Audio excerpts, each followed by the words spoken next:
Հանքարդյունաբերությունը սկսում է երկրաբանությունից։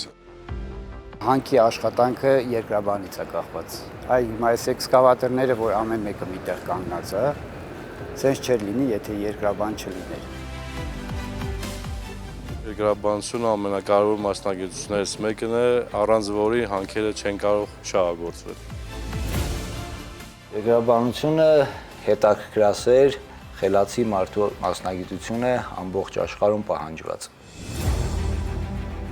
Այսպես են իրենց մասնագիտությունը ներկայացնում երկրաբանները։ Սովորական գագաթը, ձորակում մերկացած մեկ ապարը կամ գույնով տարբերվող փոքրիկ հողաշերտը կարող են շատ բան պատմել նրանց։ Արդեն 60 տարի ապրիլի առաջին կիրակին մեր երկրում նշում են ընդերքի գաղտնիքները բացահայտողների տոնը։ Երկրաբանությունը առաջինը հենց սկսվում է դաշտային աշխատանքներից, այսինքն բնության գրկում ես լինում եւ ամենահետաքրքիր ոնց մարդիկ իրենց հանգիստը շատ ժամանակ փորձում են կազմակերպել բնության գրկում, ճիշտ է։ Երկրաբանությունը թույլ է տալիս եւ աշխատել բնության մեջ եւ վայելել բնության գեղեցկությունը, աղբյուրները, բարձր գոտիները եւ ստացվում է հենց որ աշխատանքն ու հաճույքը հնարավոր է միասին կազմակերպել։ Սա զարգացող մասնագիտություն է, մուրճին, կողմնացույցին ու ձեռագիր քարտեզներին փոխարինելու են եկել տրակտորները, GPS-ներն ու համակարգչային ծրագրերը։ Երկրի ընդերքն ուսումնասիրելու համար հորատող սարքը հասնում է 500, երբեմն էլ 1000 մետր խորություններ ու այնտեղից դուրս բերում ապարների նմուշներ։ Ես հիմա ձեզ ցույց տամ երեկվա նմուշարման բլոկն է, արդեն պատրաստ, կապույտ գույնով երևում է դատարկ ապարները, կարմիր դեղին գույներով արդեն մեր հանքաքարն է, որտեղ ինչ պարունակություններ ունի։ Այս պահը ցույց է տված պղնձի էկվիվալենտով։ Բայթեցումից հետո մեր երկրաբանները գնում տեղում նշում են մեր GPS սարքերի օգնությամբ կոնկրետ կոորդինատներով, որտեղ էքսկավատորը որտեղից որ պետք է մտնի աշխատելու, մեր երկրաբանները ցույց են տալի, որ ասենք սկզբից պետք է մտնի ստեղից։ Տարիներ առաջ կողմնացույցով, կողմնորոշիչներով, անկյունաչափերով ու մետրերով էին որոշում, թե որ հատվածից են նմուշներ պետք։ Հիմա գիրոսկոպիկ սարքով $50,000 գերազանցող արժողությամբ այս գործիքն օգնում է որոշել նմուշարման վայրն ու անկյունը, բացառելով սխալվելու հավանականությունը։ Առաջներում այս ծրագրերը չկար, բոլորը արվում էր ձեռքով, քարտեզների վրա, ամեն ինչ ձեռքով էր արվում։ Իսկ հիմա ծրագիրը կոորդինատները տալիս ես, ինքը բազա ունենք, բազայում հավաքված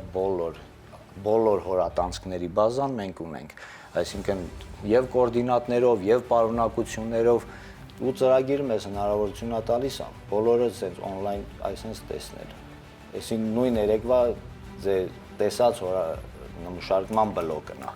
Այսօր արդեն պատրաստ ունենք մենք։ Երկրաբանի ամենալավ աշխատասենյակը բնությունն է, ասում են մասնագետները։ Ամենասիրելի փուլերը որոնումն ու հետախուզությունը, որի հաջող ավարտը պարտադիր տոնվում է մոտակա գյուղից գնված գառով։ Աշխատանքը ավարտվում է շատ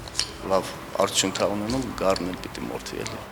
Դաշտում ամեն մարդու համար հետաքրքրություն կգտնվի, օրինակ մանգալը փորձել արդեն այդ որ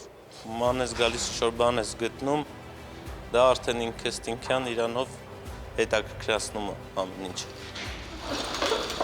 Միշտ էլ երկրաբանը պիտի քայլի, գնա, հասնի մոտիկանա, ձեռ տա քարին, ջարդի, նայի եւ որոշ գրառումներ անի։ Կապված հանքայնացման կամ փոփոխության հետ կապված հիդրոթերմալ եւ այլ երկրաբանական ուսումնասիրություններ կատարի։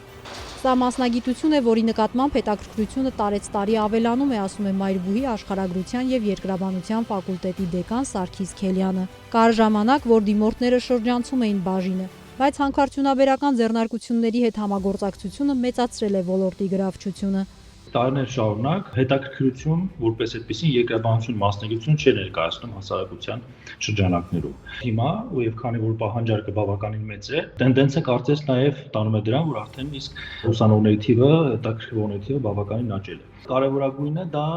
ինչպես նշեցիք, համագործակցություններ մեր գործընկերների հետ, ինչպես մասնավոր, այնպես էլ պետական գերատեսչությունների հետ եւ ի պատիվ մեր գործընկերները ֆիքսել են այն հանգամանքը, նաև ներդրում են անում տվյալ ոլորտում, այսինքն կրթական համակարգում։ Ենթակառուցվածքների ձևավորումից մինչև կարիերայի խնդիր են լուծում։ Ընդ որում նաև այդ թվում նաև այդ շրջանակներում նաև չկան ուսանողներ, որոնք սոցիալական խնդրի պատճառով կարող են ուսումից զերծ մնալ։ Հանքարդյունաբերությունից զատ երկրաբանները որոշիչ դեր ունեն քաղաքաշինության, ջրային ռեսուրսների կառավարման, բնական աղետների կանխատեսման, շրջակա միջավայրի պաշտպանության, էներգետիկայի եւ շատ ու շատ այլ ոլորտներում։ Տիգրանուհի Բադալյան, Ռոբերտ Օհանջանյան, Սյունիք լուրեր։